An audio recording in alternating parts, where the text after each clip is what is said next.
Get ready, everybody, because we are about to go through Route 6, which is not a terribly exciting area, but we'll push through it anyway. The first thing that happens when you try to enter Route 6 is Bianca will stop you for a battle. And she has updated her team as she typically does. And firstly, her Lily Pup has evolved into a Herdier. And next, her Muna has evolved into a Musharna. And then she still has the first stage of her Elemental Monkey, and she still has the second stage of her starter Pokemon. So, in total, she has 4 Pokemon. And she still isn't terribly difficult. I'm kind of using this as an opportunity to train out my Sandile, but the best thing about this battle is the fact that once you win, you get HM2 Fly from her. And Fly is like the most useful HM in the game because it allows you to instantly transport to any city or town that you've already visited. So, and in battle, Fly in the first turn, your Pokemon goes up into the sky, and then on the second turn, it, crashes down and deals damage.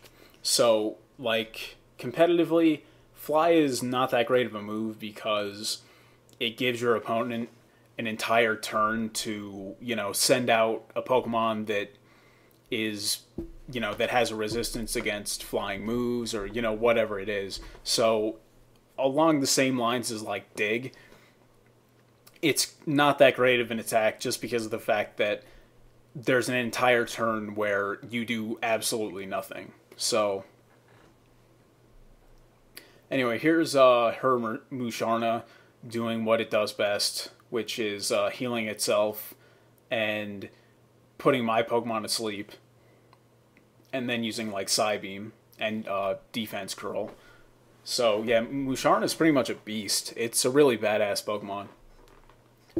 But hopefully I'll take it out, and hopefully my Sandile will gain a level here. Awesome.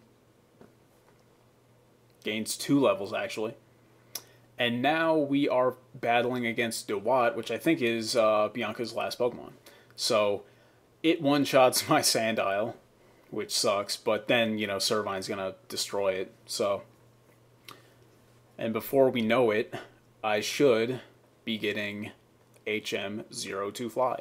And actually, the thing about this playthrough is I didn't catch a Pidove or any Pokemon that can actually learn Fly. So once I went up to Icarus City and, beat the Dragon Spiral Tower, and I had to fly back to Relic Castle, I realized, oh shit, I don't have any Pokemon that know Fly. And there aren't any Pokemon that can learn Fly that are, like, anywhere around there. Unless you, like, luck out and get an Emolga. But, so, yeah, always make sure to, catch a couple of random Pokemon here or there, just for situations like that. But in this route, a lot of people have Deerling. And Deerling is a grass and normal type Pokemon that evolves into Sawsbuck. And Sawsbuck has good physical attack and pretty decent speed and decent HP, and then everything else is just kind of, there. But, so yeah, it has fairly good physical attack. So, Deerling, not so much. It kind of has, very generic stuff, other than its speed is its best stat, but anyway, I think at some point throughout this video, I end up going and getting an Ultra Ball that I forgot to get, which is in the northwest corner of Driftvale City. So, this Pokemon Ranger has an Emolga and also a Deerling, and after the battle, she and also the Pokemon Ranger later on in this route gives away a Cherry Berry. So, this Emolga should have a pretty damn difficult time against my Sandile, though, because it's ground. So, And now we should be getting after I learn Swagger, we should be getting a Deerling out. And I don't know why I'm not switching out, especially considering I'm paralyzed. So, yeah, there you go. Girder should be able to take it out because Girder is just a fucking beast with, like, crazy physical attack. So, there we go. Now we get our Cherry Berry. And now we're going to move up to the northeast, or the northwest, actually. Although, first, I'm going to go heal my Pokemon. Probably should have fast-forwarded through this, but anyway. There we go. That should be an Ultra Ball. Which I think by this point we should probably be able to buy. Although maybe not yet, but... Anyway, after that I went and... Oh man, I'm tired. Went and healed my Pokemon. And now we are going to battle this Parasol Lady, which before you talk to her, you should, you know, if you want to train any Pokemon, you should probably send them out. Because she has 4 Tympools. And Tympools are, you know, pretty weak. So... yeah, if you have a grass Pokemon or an electric type Pokemon that you want to get some really easy experience with, this is like, you know, the quintessential, like, 6 Magikarp having Fisherman, but just kind of like updated for black and white.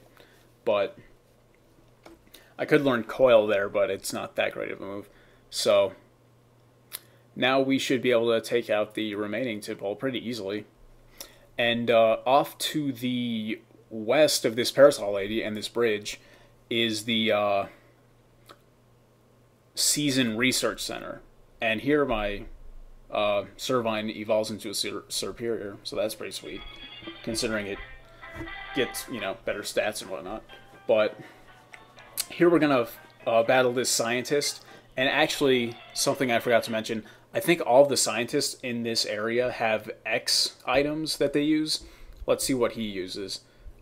I'm sure he will use... yeah, there we go. An X attack. And that's kind of something that happens throughout the rest of the game as well. All scientists seem to have, like, X attack or X defend or something along those lines. But there's a Hyper Potion. And this building right here is the, like, Season Research Institute or something like that. And there's just a bunch of scientists in there. And the only worthwhile thing to do here is if you talk, I think it is the guy off to the right. If you show him every form of Deerling, he'll give you a Leaf Stone, which is what you need to evolve it into a Sawsbuck. And the cool thing about Deerling is the fact that, although, never mind, Deerling evolves into Sawsbuck at level 34. But anyway, the thing about Deerling is it has a form for each season. So, you know, during autumn it'll be kind of like brown and it'll look like a... essentially it looks like a tree. Especially Sawsbuck, considering, like, it literally has, like, a tree on its head. But, so yeah, like, during the autumn it'll be, like, you know, browning, and during the winter it'll be white, etc., etc. So if you make it a point to show one of those scientists in there a Deerling every season, which is, you know, every month, because that's how often the seasons change in Pokemon Black, he'll give you a Leaf Stone. So it's kind of a real long-term way to get a Leaf Stone, especially considering in this route you can get a Leaf Stone a little bit later on. And by a little bit later on, I mean like in probably 2 minutes here. And this first item ball is not actually an item, it's a fungus.